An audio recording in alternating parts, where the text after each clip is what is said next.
ಎಲ್ಲ ನನ್ನ ಪ್ರೀತಿಯ ಸ್ಪರ್ಧಾ ಮಿತ್ರರಿಗೆ ನಿಮ್ಮ ಡಿಕೆ ಸ್ಟಡಿ ಗ್ರೂಪ್ಗೆ ಆತ್ಮೀಯ ಸ್ವಾಗತವನ್ನು ಕೋರುತ್ತೇನೆ. ಸ್ನೇಹಿತರೆ, ಈ ಒಂದು ವಿಡಿಯೋದಲ್ಲಿ ನಾವು 2025ರಲ್ಲಿ ದೇಶದ ಪ್ರಮುಖ ಹುದ್ದೆಗಳಿಗೆ ಹೊಸದಾಗಿ ನೇಮಕ ಮಾಡಿರುವುದರ ಕುರಿತು ಈ ಒಂದು ವಿಡಿಯೋದಲ್ಲಿ ಚರ್ಚೆ ಮಾಡುತ್ತಾ ಹೋಗೋಣ ಸ್ನೇಹಿತರೆ. ಯಾಕಂದ್ರೆ ಪ್ರತಿಯೊಂದು ಎಕ್ಸಾಮ್ದಲ್ಲಿ 8ರಿಂದ 12 ಪ್ರಶ್ನೆಗಳು ಕರೆಂಟ್ ಅಫೇರ್ಸ್ ಮೇಲೆ ಕೇಳ್ತಾ ಇರ್ತಾನೆ. ಹಾಗಾಗಿ ದೇಶದ ಪ್ರಮುಖ ಹುದ್ದೆಗಳಿಗೆ ಹೊಸದಾಗಿ ಯಾರನ್ನು ನೇಮಕ ಮಾಡಲಿದೆ ಕುರಿತು ಈ ಒಂದು ವಿಡಿಯೋದಲ್ಲಿ ಚರ್ಚೆ ಮಾಡೋಣ ಸ್ನೇಹಿತರೆ.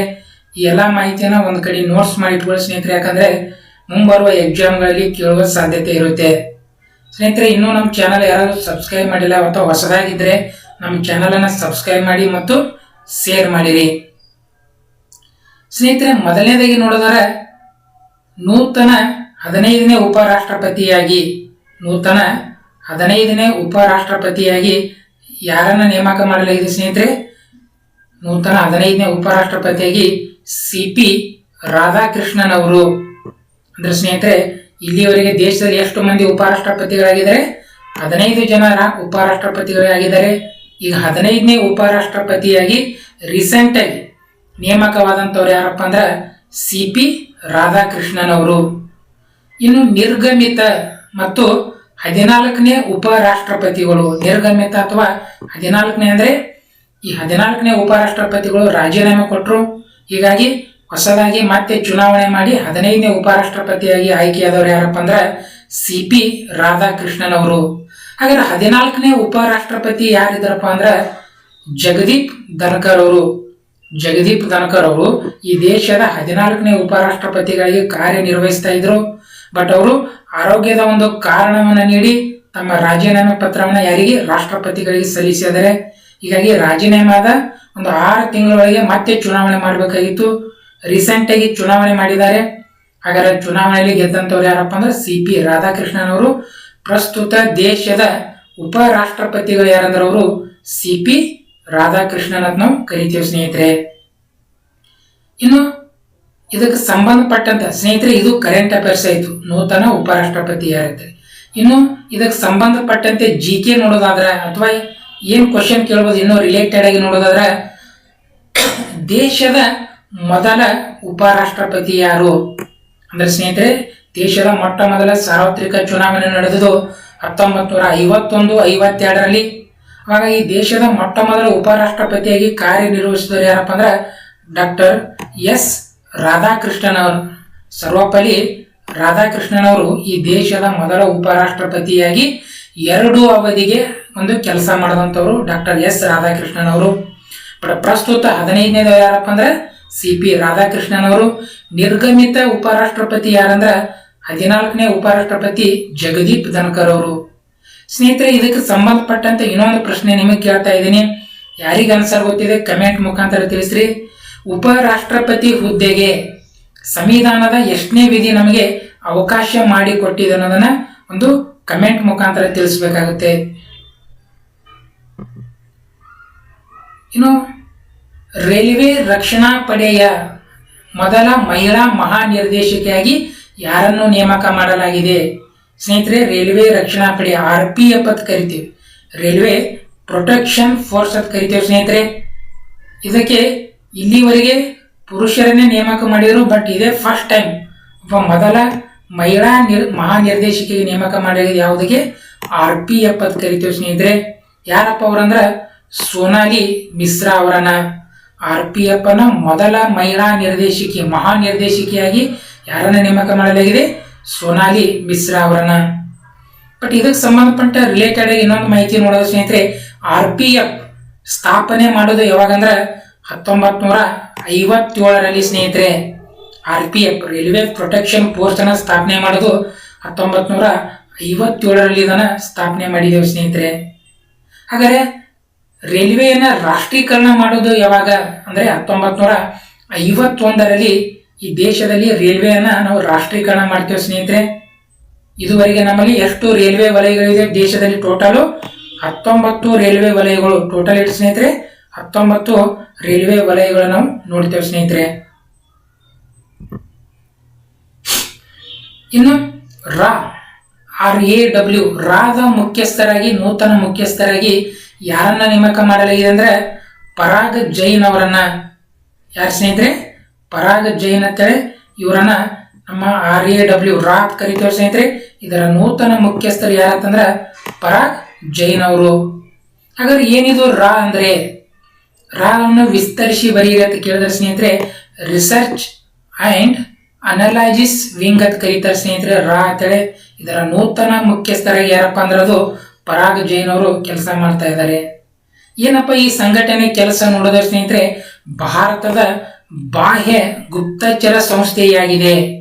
ಅಂದ್ರೆ ಸ್ನೇಹಿತರೆ, ಭಾರತ ದೇಶದ ವಿರುದ್ಧ ವಿದೇಶಿಗಳು ಏನಾದರೂ ನಮ್ಮ ವಿರುದ್ಧ ಏನಾದರೂ ಒಂದು ಒಂದು ಚಟುವಟಿಕೆಗಳು ಮಾಡ್ತಾ ಇದ್ರೆ ಅವ್ರ ಮೇಲೆ ಕಣ್ಣಿಡುವಂತ ಒಂದು ಸಂಸ್ಥೆ ರಾ ಅಂತ ಕರಿತೀವಿ.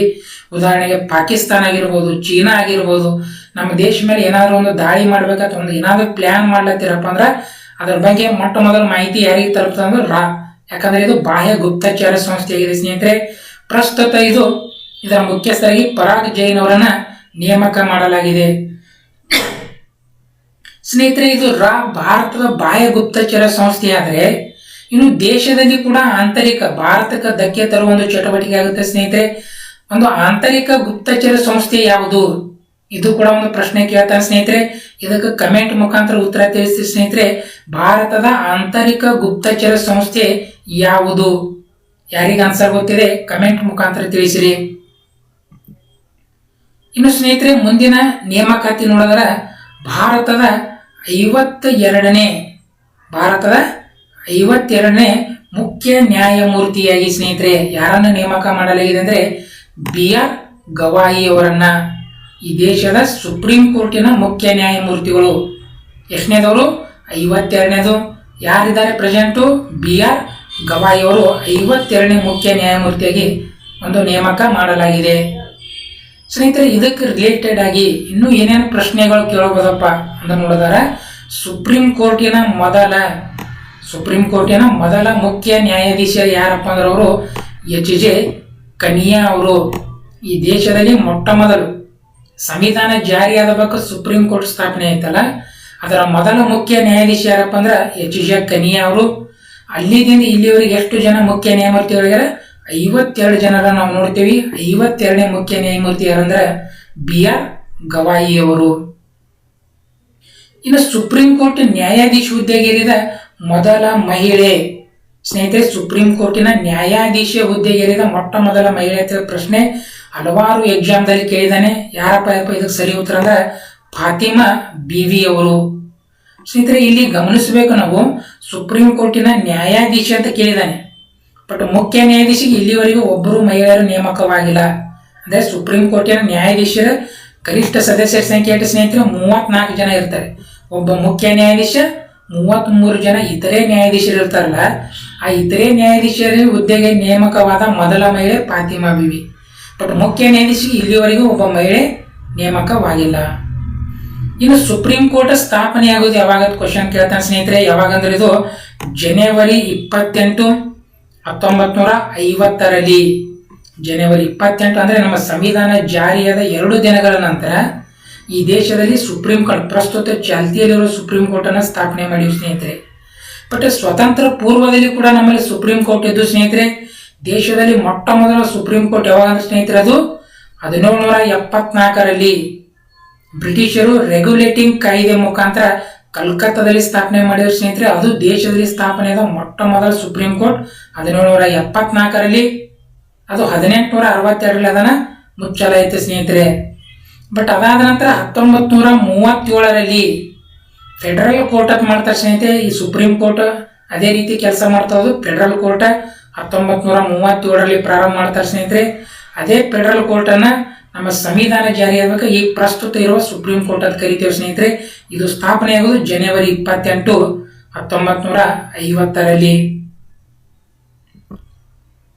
ಇನ್ನು ಮುಂದಿನ ನೇಮಕಾತಿ ನೋಡೋದ ಸ್ನೇಹಿತರೆ, ಭಾರತದ 23ನೇ ಕಾನೂನು ಆಯೋಗದ ಅಧ್ಯಕ್ಷರು ಸ್ನೇಹಿತರೆ ಯಾವ ಸ್ನೇಹಿತರೆ? 23ನೇ ಕಾನೂನು ಆಯೋಗದ ಅಧ್ಯಕ್ಷರಾಗಿ ಯಾರನ್ನ ನೇಮಕ ಮಾಡ್ಯವಪ್ಪ ಅಂದ್ರೆ ಅವರು ದಿನೇಶ್ ಮಹೇಶ್ವರಿ ಅವರನ್ನ ನಮ್ಮ ದೇಶದ ಕಾನೂನು ಆಯೋಗ ಇದರ ಅಧ್ಯಕ್ಷರಾಗಿ ನೇಮಕ ಮಾಡ್ಯಾರ ಸ್ನೇಹಿತರೆ. ಎಷ್ಟನೇದವ್ರು ಇವರು ಅಂದ್ರೆ 23ನೇದವರು.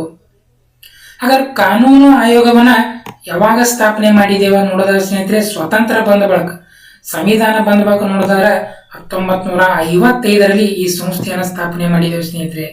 ಬ್ರಿಟಿಷರ ಕಾಲದಲ್ಲಿ ಕೂಡ ಈ ಸಂಸ್ಥೆ ಇತ್ತು. ಬಟ್ ನಮ್ಮ ಸಂವಿಧಾನ ಜಾರಿಯಾಗಬೇಕ ಅಥವಾ ಸ್ವತಂತ್ರ ಬಂಧಬೇಕು ನೋಡಿದ್ರೆ 1955ರಲ್ಲಿ ಈ ಸಂಸ್ಥೆಯನ್ನು ಸ್ಥಾಪನೆ ಮಾಡಿದ್ದೇವೆ. ಮುಂದಿನ ನೇಮಕಾತಿ ನ್ಯೂ ಡೆವಲಪ್ಮೆಂಟ್ ಬ್ಯಾಂಕ್ NDB ಅಂತ ಕರೀತಾನೆ ಸ್ನೇಹಿತರೆ. ಈ ನ್ಯೂ ಡೆವಲಪ್ಮೆಂಟ್ ಬ್ಯಾಂಕ್ನ ನೂತನ ಅಧ್ಯಕ್ಷರಾಗಿ ಯಾರನ್ನ ನೇಮಕ ಮಾಡಲಾಗಿದೆಪ್ಪ ಅಂದ್ರೆ ಅದು ಯಾರು ಸ್ನೇಹಿತರೆ? ದಿಲ್ಮಾ ವಾನಾ ರೌಸಪ್ಪನವರನ್ನ ನ್ಯೂ ಡೆವಲಪ್ಮೆಂಟ್ ಬ್ಯಾಂಕ್ NDBಯ ನೂತನ ಅಧ್ಯಕ್ಷರಾಗಿ ಯಾರನ್ನ? ದಿಲ್ಮಾ ವಾನಾ ರೌಸಪ್ಪರ ನೇಮಕ ಮಾಡಲಾಗಿದೆ ಸ್ನೇಹಿತರೆ. ಹಾಗಾದ್ರೆ ಈ NDB ನ್ಯೂ ಡೆವಲಪ್ಮೆಂಟ್ ಬ್ಯಾಂಕ್ ಸ್ಥಾಪನೆ ಮಾಡೋದು ಯಾವಾಗಪ್ಪ ಅಂದ್ರೆ ಅದು 2015ರಲ್ಲಿ ಸ್ಥಾಪನೆ ಮಾಡಿವಿ. ಪ್ರಸ್ತುತ ಇದರ ಕೇಂದ್ರ ಕಚೇರಿ ಏನಪ್ಪ ಅಂದ್ರೆ ಶಾಂಘೈ.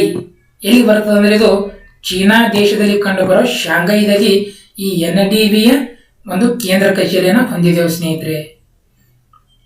ಇದು ಯಾವುದರ ಬ್ಯಾಂಕ್ ನೋಡೋದ್ರ ಸ್ನೇಹಿತರೆ? ಬ್ರಿಕ್ಸ್. ಏನು ಬ್ರಿಕ್ಸ್ ಅನ್ನೋ ಒಂದು ಒಕ್ಕೂಟ ಇದೆ ಸ್ನೇಹಿತರೆ. ಪ್ರಸ್ತುತ ಇಲ್ಲಿ 10 ರಾಷ್ಟ್ರಗಳಿವೆ. ಪ್ರಾರಂಭದಲ್ಲಿ ಬ್ರೆಜಿಲ್, ರಷ್ಯಾ, ಇಂಡಿಯಾ, ಚೀನಾ, ಅದಾದ ನಂತರ ಸೌತ್ ಆಫ್ರಿಕಾ ಅದನ್ನು ಒಕ್ಕೂಟಿ ನಾವು ಬ್ರಿಕ್ಸ್ ಅಂತ ಕರಿತಿದ್ದೇವೆ ಸ್ನೇಹಿತರೆ. ಈ ಒಕ್ಕೂಟ ಒಂದು ಸ್ಥಾಪನೆ ಮಾಡಿದ ಒಂದು ಬ್ಯಾಂಕ್ ಅದ ಒಂದು ಹೆಸರೇ ಯಾವ್ದಪ್ಪ ಅಂದ್ರೆ ಅದು NDB ನ್ಯೂ ಡೆವಲಪ್ಮೆಂಟ್ ಬ್ಯಾಂಕ್ ಅಂತ ಕರಿತೀವಿ. ಅದರ ನೂತನ ಅಧ್ಯಕ್ಷರಾಗಿ ದಿಲ್ಮಾ ವಾನಾ ರೌಸಪ್ಪ ಅವರನ್ನ ನೇಮಕ ಮಾಡಲಾಗಿದೆ. ಮುಂದಿನ ನೇಮಕಾತಿ ಭಾರತದ ಮುಖ್ಯ ಚುನಾವಣಾ ಆಯುಕ್ತರು ಅಂದ್ರೆ ಎಲೆಕ್ಷನ್ ಕಮಿಷನ್ ಆಫ್ ಇಂಡಿಯಾದ ನೂತನ ಆಯುಕ್ತರನ್ನಾಗಿ ಯಾರನ್ನ ನೇಮಕ ಮಾಡಲಾಗಿದೆ ಅಂದ್ರೆ ಸ್ನೇಹಿತರೆ ಮುಖ್ಯ ಚುನಾವಣಾ ಆಯುಕ್ತರು. ಟೋಟಲ್ 3 ಜನ ಇರ್ತಾರೆ ಇಲ್ಲಿ. ಬಟ್ ಅದ್ರಾಗ ಒಬ್ಬರು ಮುಖ್ಯ ಚುನಾವಣಾ ಆಯುಕ್ತರು ಯಾರನ್ನ ನೇಮಕ ಮಾಡಿದ್ದೇವೆ ಇತ್ತೀಚೆಗೆ ಅಂದ್ರೆ ಜ್ಞಾನೇಶ್ ಕುಮಾರ್ ಅವರನ್ನ. ಭಾರತದ ಮುಖ್ಯ ಚುನಾವಣಾ ಆಯುಕ್ತರು ಯಾರಪ್ಪ ಅಂದ್ರೆ ಅವರು ಜ್ಞಾನೇಶ್ ಕುಮಾರ್ನವರನ್ನ ಇತ್ತೀಚೆಗೆ ನೇಮಕ ಮಾಡಲಾಗಿದೆ ಸ್ನೇಹಿತರೆ. ಹಾಗಾದ್ರೆ ಇದಕ್ಕೆ ಸಂಬಂಧಪಟ್ಟಂತೆ ಇನ್ನು ರಿಲೇಟ್ ಆಗಿ ನಾವು ಇನ್ನು GK ಸ್ವಲ್ಪ ಏನು ಮಾಹಿತಿ ತಗೋಬೇಕಂದ್ರೆ ಸ್ನೇಹಿತರೆ, ಹಾಗಾದ್ರೆ ಚುನಾವಣಾ ಆಯೋಗ ಸ್ಥಾಪನೆ ಮಾಡೋದು ಯಾವಾಗ ಅನ್ನೋ ಪ್ರಶ್ನೆ ಕೇಳಬಹುದು. ಹಾಗಾದ್ರೆ ಯಾವಾಗ ಸ್ಥಾಪನೆ ಮಾಡಿದ್ದಾರೆ ಸ್ನೇಹಿತರೆ? ಜನವರಿ 25, 1950ರಲ್ಲಿ. ನಮ್ಮ ಸಂವಿಧಾನ ಜಾರಿಯಾಗೋದು ಜನವರಿ 26. ಬಟ್ ಇದು ಸ್ಥಾಪನೆ ಮಾಡೋದು ಜನವರಿ 25, 1950ರಲ್ಲಿ ಚುನಾವಣಾ ಆಯೋಗನ ಸ್ಥಾಪನೆ ಮಾಡಿದ್ದೇವೆ ಸ್ನೇಹಿತರೆ. ಹಾಗಾಗಿ ಜನವರಿ 25 ನಾವು ಏನಂತ ಆಚರಣೆ ಮಾಡ್ತಾ ಇದ್ದೇವೆ ಅಂದ್ರೆ ರಾಷ್ಟ್ರೀಯ ಮತದಾರರ ದಿನ, ನ್ಯಾಷನಲ್ ವೋಟರ್ಸ್ ಡೇ ಅಂತೇಳಿ. ಈ ಮತದಾರರ ಬಗ್ಗೆ ಒಂದು ಜಾಗೃತಿ ಮೂಡಿಸ್ಬೇಕಂತೇಳಿ ಈ ಒಂದು ಆಚರಣೆ ಮಾಡ್ತೇವೆ ಸ್ನೇಹಿತರೆ. ಈ ದೇಶದಲ್ಲಿ ಕೇಂದ್ರ ಚುನಾವಣಾ ಆಯೋಗ ಏನ್ ಮಾಡ್ತದೆ ಸ್ನೇಹಿತರೆ? ಚುನಾವಣಾ ಆಯೋಗ ರಾಷ್ಟ್ರಪತಿ, ಉಪರಾಷ್ಟ್ರಪತಿ, ಲೋಕಸಭೆ, ರಾಜ್ಯಸಭೆ, ವಿಧಾನಸಭೆ, ವಿಧಾನ ಪರಿಷತ್ತು ಈ ಎಲ್ಲದರ ಒಂದು ಚುನಾವಣೆ ನಡೆಸೋದು ಹೋಗೋದು ಯಾವ್ದಪ್ಪ ಅಂದ್ರೆ ಅದು ಚುನಾವಣಾ ಆಯೋಗ ಅಂತ ಕರಿತೇವೆ ಸ್ನೇಹಿತರೆ. ಬಟ್ ಸ್ಥಳೀಯ ಸಂಸ್ಥೆಗಳ ಚುನಾವಣೆ ಏನ್ ಮಾಡಲ್ಲ, ಈ ನಮ್ಮ ಕೇಂದ್ರ ಚುನಾವಣಾ ಆಯೋಗ ನಡೆಸಲ್ಲ ಸ್ನೇಹಿತರೆ. ಅದನ್ನು ನಡೆಸೋರು ಯಾರಂದ್ರೆ ರಾಜ್ಯ ಚುನಾವಣಾ ಆಯೋಗ ಅಂತ ಬರುತ್ತೆ ಸ್ನೇಹಿತರೆ. ಈ ರೀತಿಯಾಗಿ ಹೇಳ್ತೇವೆ ಸ್ನೇಹಿತರೆ. ಹಾಗಾದ್ರೆ ಇಲ್ಲಿ ಏನೋ ಒಂದು ಪ್ರಶ್ನೆ ನಿಮಗೆ ಸ್ನೇಹಿತರೆ, ಇದನ್ನು ಯಾರು ಗೊತ್ತ ನೋಡೋ ಕಮೆಂಟ್ ಮುಖಾಂತರ ತಿಳಿಸ್ರಿ. ಕೇಂದ್ರ ಚುನಾವಣಾ ಆಯೋಗದ ಬಗ್ಗೆ ತಿಳಿಸುವಂತ ವಿಧಿ ಯಾವುದು? ಕೇಂದ್ರ ಚುನಾವಣಾ ಆಯೋಗದ ಬಗ್ಗೆ ತಿಳಿಸುವಂತ ವಿಧಿ ಯಾವುದು? ಇನ್ನು ಮುಂದಿನ ನೇಮಕಾತಿ ಇಸ್ರೋದ ಅಧ್ಯಕ್ಷರನ್ನಾಗಿ ಮತ್ತು ಬಾಹ್ಯಾಕಾಶ ಇಲಾಖೆಯ ಕಾರ್ಯದರ್ಶಿಯಾಗಿ ಯಾರನ್ನ ನೇಮಕ ಮಾಡಲಾಗಿದೆ ಸ್ನೇಹಿತರೆ? ಒಂದಂತರೂ ಗ್ಯಾರಂಟಿ ಕೇಳ್ತಾರೆ ಸ್ನೇಹಿತರೆ, ಡೈರೆಕ್ಟ್ ಕ್ವಶನ್. ಇಸ್ರೋದ ಅಧ್ಯಕ್ಷರು ಯಾರಪ್ಪ ಅಂದ್ರೆ ಡಾಕ್ಟರ್ ವಿ ನಾರಾಯಣನ್. ಇಸ್ರೋದ ಪ್ರಸ್ತುತ ಅಧ್ಯಕ್ಷರು ಅಥವಾ ಬಾಹ್ಯಾಕಾಶ ಇಲಾಖೆ ಸೆಕ್ರೆಟರಿ ಕಾರ್ಯದರ್ಶಿ ಯಾರಪ್ಪ ಅಂದ್ರೆ ಡಾಕ್ಟರ್ ವಿ ನಾರಾಯಣನ್ ಅವರು ಕೆಲಸ ಮಾಡ್ತಾ ಇದ್ದಾರೆ ಸ್ನೇಹಿತರೆ. ಹಾಗಾದ್ರೆ ಇಸ್ರೋ ಬಗ್ಗೆ ಇನ್ನೂ ರಿಲೇಟ್ ಆಗಿ ಏನ್ ಕ್ವಶನ್ ಕೇಳಬಹುದು? ಇಸ್ರೋವನ್ನ ಸ್ಥಾಪನೆ ಮಾಡೋದು ಯಾವಾಗಂದ್ರೆ ಆಗಸ್ಟ್ 15, 1969ರಲ್ಲಿ ISRO Indian space research organisation ಅಂತ ಕರಿತೇವೆ ಸ್ನೇಹಿತರೆ. ಇದನ್ನ ಸ್ಥಾಪನೆ ಮಾಡಿದ್ದು ಆಗಸ್ಟ್ 15, 1969ರಲ್ಲಿ. ಇನ್ನು ಇಸ್ರೋದ ಮೇಲೆ ಅತಿ ಹೆಚ್ಚು ಮತ್ತೇನು ಪ್ರಶ್ನೆ ಕೇಳಿದಾನಂದ್ರೆ ಇದರ ಕೇಂದ್ರ ಕಚೇರಿ ಹೆಡ್ ಕ್ವಾರ್ಟರ್ಸ್ ಏನಿದೆಪ್ಪ ಅಂದ್ರೆ ಅದು ಬೆಂಗಳೂರಿನಲ್ಲಿ, ಕರ್ನಾಟಕ ರಾಜ್ಯದಂತ ಬೆಂಗಳೂರಿನಲ್ಲಿ ಇಸ್ರೋದ ಕೇಂದ್ರ ಕಚೇರಿ ಇದೆ ಸ್ನೇಹಿತರೆ. ಹಾಗಾದ್ರೆ ಇಸ್ರೋ ಉಡಾವಣೆ ಮಾಡುವಂತ ಕೇಂದ್ರ ಎಲ್ಲಿದೆ ಅಂದ್ರೆ ಅದು ಆಂಧ್ರ ಪ್ರದೇಶದ ಶ್ರೀಹರಿಕೋಟಾದಲ್ಲಿ ತನ್ನ ಕೃತಕ ಉಪಗ್ರಹನ ಉಡಾವಣೆ ಮಾಡುವ ಕೇಂದ್ರ. ಬಟ್ ಕೇಂದ್ರ ಕಚೇರಿ ಅಂದ್ರೆ ಅದು ಬೆಂಗಳೂರಲ್ಲಿ ಅಂತ ನಾವು ಕರಿತೇವೆ. ಇನ್ನು ಮುಂದಿನ ನೇಮಕಾತಿ ಅಥವಾ ಹೊಸದಾಗಿ ಯಾರ ನೇಮಕ ಮಾಡಲಾಗಿದೆ ಅಂದ್ರೆ ಕೇಂದ್ರ ಲೋಕ ಸೇವಾ ಆಯೋಗದ ಅಧ್ಯಕ್ಷರು. UPSC ಅಂತ ಕರಿತೇವೆ ಸ್ನೇಹಿತರೆ, ಯೂನಿಯನ್ ಪಬ್ಲಿಕ್ ಸರ್ವಿಸ್ ಕಮಿಷನ್ ಅಂತ ಕರಿತೇವೆ. UPSC ಚೇರ್ಮನ್ ಅಥವಾ ಕೇಂದ್ರ ಲೋಕ ಸೇವಾ ಆಯೋಗದ ಅಧ್ಯಕ್ಷರನ್ನ ಯಾರನ್ನ ನೇಮಕ ಮಾಡಲಾಗಿದೆ ಅಂದ್ರೆ ಡಾಕ್ಟರ್ ಅಜಯ್ ಕುಮಾರ್ ಅವರನ್ನ. ಡಾಕ್ಟರ್ ಅಜಯ್ ಕುಮಾರ್ ಅವರು ಪ್ರಸ್ತುತ UPSC ಚೇರ್ಮನ್ ಅಥವಾ ಕೇಂದ್ರ ಲೋಕ ಸೇವಾ ಆಯೋಗದ ಅಧ್ಯಕ್ಷರ ಕರಿತೇವೆ ಸ್ನೇಹಿತರೆ. UPSC ಬಗ್ಗೆ ತಿಳಿಸುವಂತ ಒಂದು ವಿಧಿ ಬಹಳ ಸಲ ಪ್ರಶ್ನೆಗಳ ಆರ್ಟಿಕಲ್ ಯಾವ್ದಂದ್ರೆ 315. ಆರ್ಟಿಕಲ್ 315 ಏನ್ ಮಾಡ್ತಾರೆ, ಕೇಂದ್ರ ಲೋಕ ಸೇವಾ ಆಯೋಗದ ಬಗ್ಗೆ ತಿಳಿಸುತ್ತದೆ. ಹಾಗಾದ್ರೆ ಇದಕ್ಕೆ ಸಂಬಂಧಪಟ್ಟಂತ ಒಂದಿಷ್ಟು GK ಮಾಹಿತಿ ನೋಡಿದ ಸ್ನೇಹಿತರೆ, ಕೇಂದ್ರ ಲೋಕ ಸೇವಾ ಆಯೋಗವನ್ನು ಸ್ಥಾಪನೆ ಮಾಡೋದು ಯಾವಾಗಂದ್ರ ನಮ್ಮ ಸ್ವತಂತ್ರ ಪೂರ್ವದಲ್ಲಿ ಸ್ಥಾಪನೆ ಮಾಡಿದ್ವಿ ಸ್ನೇಹಿತರೆ. ಅಕ್ಟೋಬರ್ 1, 1926ರಲ್ಲಿ ಈ ದೇಶದಲ್ಲಿ UPSC ಅನ್ನು ಸ್ಥಾಪನೆ ಮಾಡಿದ್ದೇವೆ ಸ್ನೇಹಿತರೆ. ಮುಂದಿನ ನೇಮಕಾತಿ, ಭಾರತದ ಟೆಸ್ಟ್ ತಂಡದ ನಾಯಕನಾಗಿ ಇತ್ತೀಚೆಗೆ ನೇಮಕ ಮಾಡಲಾಗಿದೆ. ಯಾರನ್ನ ನೇಮಕ ಮಾಡಲಾಗಿದೆಪ್ಪ ಅಂದ್ರೆ ಅವರು ಶುಭ್ಮನ್ ಗಿಲ್ ಅವರು. ಭಾರತದ ನೂತನ ಟೆಸ್ಟ್ ತಂಡದ ನಾಯಕ ಯಾರು ಸ್ನೇಹಿತರೆ, ಶುಭ್ಮನ್ ಗಿಲ್ ಅಂತ. ಯಾಕಂದ್ರೆ ಸ್ನೇಹಿತರೆ ಇದರ ಹಿಂದಿನ ನಾಯಕ ಅಂತ ರೋಹಿತ್ ಶರ್ಮಾ ಅವರು ರಿಟೈರ್ಮೆಂಟ್ ಕೊಟ್ಟರು ಸ್ನೇಹಿತರೆ. ನೂತನವಾಗಿ ಟೆಸ್ಟ್ ತಂಡದ ಕ್ಯಾಪ್ಟನ್ ಯಾರಿಗೆ ಕೊಟ್ಟಿವ ಆ ಜವಾಬ್ದಾರಿ ಅಂದ್ರೆ ಅದು ಶುಭ್ಮನ್ ಗಿಲ್ ಅವರು. ಇನ್ನು ಭಾರತದ ಏಕದಿನ ತಂಡದ ನಾಯಕ ಯಾರಪ್ಪ ಅಂದ್ರೆ ಅವರು ಇನ್ನೂ ಕೂಡ ಇದ್ದಾರೆ, ಯಾರು, ರೋಹಿತ್ ಶರ್ಮಾ ಅವರು. ODI ಕ್ಯಾಪ್ಟನ್, ಒನ್ ಡೇ ತಂಡದ ಕ್ಯಾಪ್ಟನ್ ಅವರೇ ಇದ್ದಾರೆ. ಬಟ್ ಟೆಸ್ಟ್ ತಂಡದ ನೇಮಕ ಹೊಸದಾಗಿ ಮಾಡಿದ್ದಾರೆ ಶುಭ್ಮನ್ ಗಿಲ್ ಅವರು. ಇನ್ನು T20 ಅಂದ್ರೆ 2020 ಮ್ಯಾಚ್ ತಂಡದ ನಾಯಕ ಯಾರನ್ನ, ಸೂರ್ಯಕುಮಾರ್ ಯಾದವ್ ಅವರನ್ನ. T20 ಪುರುಷರ ತಂಡದ ಒಂದು ನೇಮಕ ಮಾಡಿದ್ರೆ ಕ್ಯಾಪ್ಟನ್ ಸ್ನೇಹಿತರೆ. 3 ಫಾರ್ಮ್ಯಾಟ್ಗೆ ಬೇರೆ ಬೇರೆ ನಾಯಕರಿದ್ದಾರೆ ಸ್ನೇಹಿತರೆ. ಇನ್ನು ಮಹಿಳಾ ತಂಡದ ನಾಯಕಿ ನೋಡೋದ್ರ ಹರ್ಮನ್ ಪ್ರೀತ್ ಕೌರ್. ಏಕದಿನ ತಂಡದ ಒಂದು ಮಹಿಳಾ ಕ್ಯಾಪ್ಟನ್ ಯಾರಂದ್ರೆ ಹರ್ಮನ್ ಪ್ರೀತ್ ಕೌರ್ ಅಂತ ನಾವು ಹೇಳ್ತೀವಿ. ಮುಂದಿನ ನೇಮಕಾತಿ, RBI ನ ಉಪ ಗವರ್ನರ್ ಇತ್ತೀಚೆಗೆ ಯಾರನ್ನ ನೇಮಕ ಮಾಡಲಾಗಿದೆಪ್ಪ ಅಂದ್ರೆ RBI ನ ಉಪ ಗವರ್ನರ್ ಆಗಿ ಯಾರನ್ನ ನೇಮಕ ಮಾಡ್ಯಾರ ಸ್ನೇಹಿತರೆ, ಪೂನಂ ಗುಪ್ತಾ ಅವರನ್ನ. RBI reserve bank of India ಅಂತ ಕರಿತೇವೆ ಸ್ನೇಹಿತರೆ. ಇದರ ಉಪ ಗವರ್ನರ್ ಆಗಿ ಯಾರನ್ನ ನೇಮಕ ಮಾಡಲಾಗಿದೆ, ಪೂನಂ ಗುಪ್ತಾ ಅವರನ್ನ. ಹಾಗಾದ್ರೆ ಪ್ರಸ್ತುತ RBI ನ ಗವರ್ನರ್ ಯಾರದಾರ ಸ್ನೇಹಿತರೆ, ಗವರ್ನರ್ ಅಪ್ಪ ಅಂದ್ರ ಸಂಜಯ್ ಮಲ್ಹೋತ್ರಾ ಅವರು RBI ಗವರ್ನರ್ ಆಗಿ ಕೆಲಸ ಮಾಡ್ತಾ ಇದ್ದಾರೆ ಸ್ನೇಹಿತರೆ. ಬಟ್ ಉಪ ಗವರ್ನರ್ ಆಗಿ ಇತ್ತೀಚೆಗೆ ಪೂನಂ ಗುಪ್ತಾ ಇರ್ತಾರೆ. ಉಪ ಗವರ್ನರ್ 4 ಜನ ಇರ್ತಾರೆ ಸ್ನೇಹಿತರೆ, ಬಟ್ ಗವರ್ನರ್ ಒಬ್ಬರೇ ಇರ್ತಾರೆ, ಅವರು ಸಂಜಯ್ ಮಲ್ಹೋತ್ರಾ ಅವರು. ಹಾಗಾದ್ರೆ RBI ಸ್ಥಾಪನೆ ಮಾಡೋದು ಯಾವಾಗ, ಈ ದೇಶದ ಕೇಂದ್ರ ಬ್ಯಾಂಕ್, ಸೆಂಟ್ರಲ್ ಬ್ಯಾಂಕ್, ಸರ್ಕಾರದ ಬ್ಯಾಂಕ್ ಅಂತ ಕರಿತೀವಿ RBI ನ. ಇದು ಸ್ಥಾಪನೆ ಮಾಡೋದು ಯಾವಾಗಂದ್ರೆ 1935 ಏಪ್ರಿಲ್ 1ರಂದು ಈ ಕೇಂದ್ರ ಬ್ಯಾಂಕ್ ಅಥವಾ RBI ಸ್ಥಾಪನೆ ಮಾಡಿದ್ದೇವೆ ಸ್ನೇಹಿತರೆ. ಇದು ರಾಷ್ಟ್ರೀಕರಣವಾಗೋದು 1949 ಜನವರಿ 1 RBI ನಾವು ರಾಷ್ಟ್ರೀಕರಣ ಮಾಡೋದು, ಇದು ಸ್ಥಾಪನೆ ಮಾಡಿದ ದಿನಾಂಕವಾಗಿದೆ ಸ್ನೇಹಿತರೆ. ಇನ್ನು ಮುಂದಿನ ನೇಮಕಾತಿ, ಸೆಬಿಯ ನೂತನ ಅಧ್ಯಕ್ಷರನ್ನಾಗಿ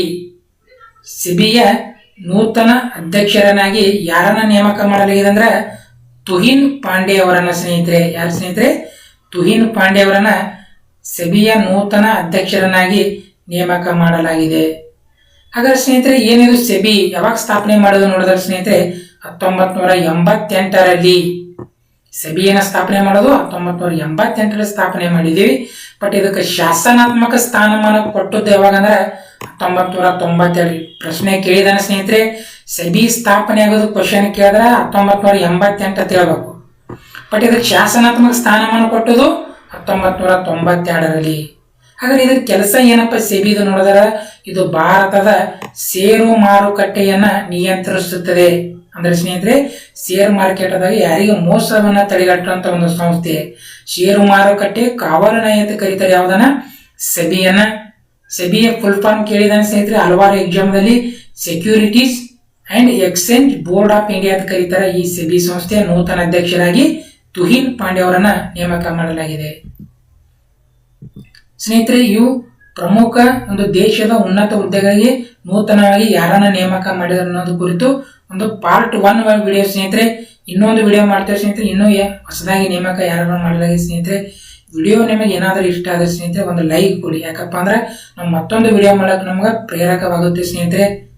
ಯಾರಾದರೂ ನಿಮ್ಮ ಸ್ನೇಹಿತರು ಓದ್ತಿರೋ ಅವರಿಗೂ ನಮ್ಮ ವಿಡಿಯೋನ ಶೇರ್ ಮಾಡಿ ಮತ್ತು ಸಬ್ಸ್ಕ್ರೈಬ್ ಮಾಡಿ ಅಂತ ಹೇಳಿ ಧನ್ಯವಾದಗಳು.